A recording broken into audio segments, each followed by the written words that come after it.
Napakaganda sa mata.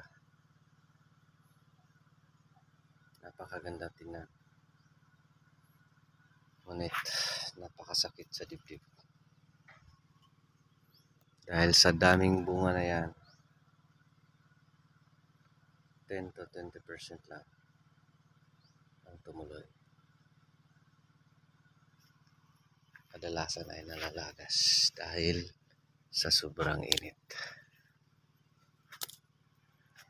Real talk in farming. Lord, give us strength. Give us courage. I pray sa lahat ng mga farmers over Luzon, Visayas, and Mindanao.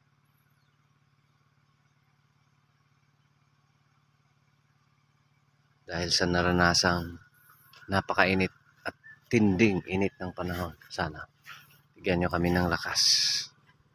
I pray.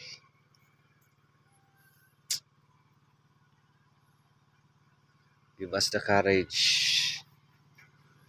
na ipagpatuloy namin itong aming ginagawa.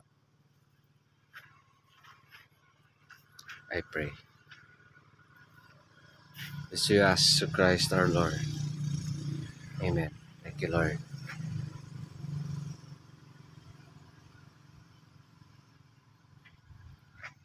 Grabe sana. Grabing hinog. Tapos dumadami pa yung hinog. God bless everyone. Short prayer para sa ating lahat. Sana bigyan tayo ng lakas.